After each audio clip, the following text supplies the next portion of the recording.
Boo! Happy All Hallows Eve, everybody. This is a video about the Unwound album, Leaves Turn Inside You. So this is the underground band Unwound's 7th and final album, which was released in 2001. It came after a 3-year wait since their previous album, Challenge for a Civilized Society, and marked the end of their evolution from just a good band within the punk scene of the time into this mystic, overwhelming beast of a band, shrouding themselves within the mystery of this monster of a double album.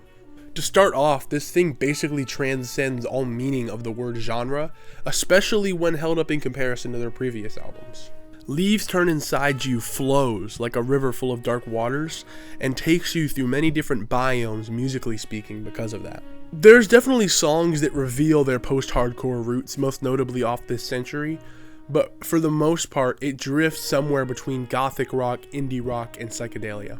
My favorite example of this is the song Treachery, which starts off with this drony synth intro before dropping you into this heavy, angular song about a Richard and his coat.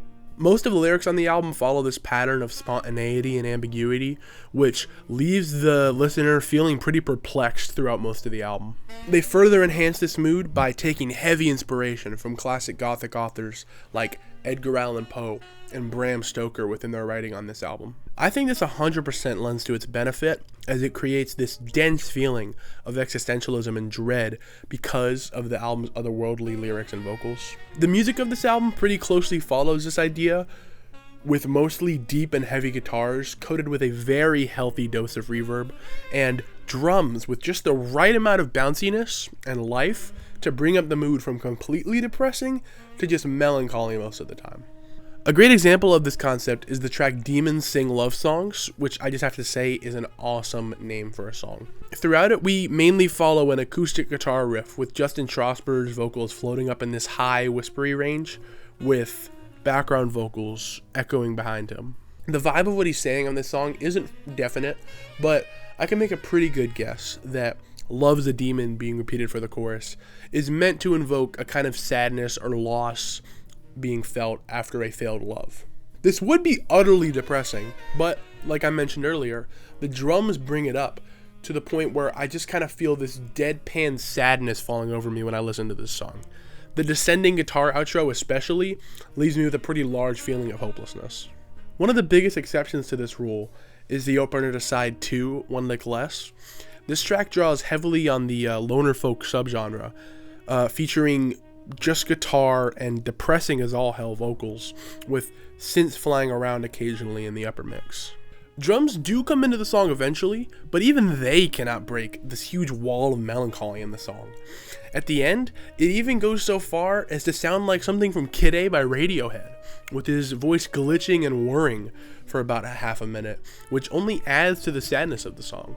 Other standouts include the wafting, ginormous sounding intro to this album, We Invent You. The song mainly consists of a pair of verses, which both sound like they're rising from the ground, like a horde of the dead reborn.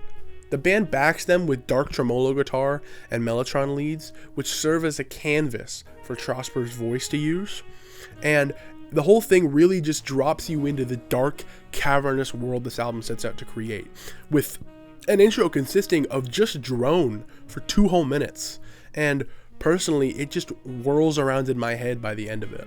Listening in the dark causes a phenomenon where I'm treated to visions of a tall, cloaked man turning the corner in the spiral staircase of a castle. That's just how vivid this album is, and that's what it looks like to me. I feel like at its worst, Leaves Turn Inside You can feel like a product of Hendrix's free guitar playing, with moments that sound too loose or too drawn out on songs like Terminus during the huge build-up to a post-rock-esque crescendo. But at its best, which is most of the album, it's a beautiful and harrowing expression of disassociation and confusion on the highest level. The effective closer to this album, Below the Salt, really hammers in this idea, with a extended, atmospheric, piano-focused outro that sounds like all those final recordings of jazz musicians who passed away from cirrhosis that sound all depressing looking back at them now. Vocals don't even enter the song until the 5-minute mark, and they pretty much fall in line with what we've come to expect from this album by this point. Vague recollections of being under something, the feeling of being near to death, and the desire to be lifted up. But it all eventually fades out, leaving just the cool autumn air blowing through your head. The sky turns from blue to gray, then black as the months go on, and ultimately the darkness consumes all that was born as it was written from the start, until it is invented and born anew again. This album is a definite 9 out of 10 and a must listen for fans of spacey, rough, and atmospheric music.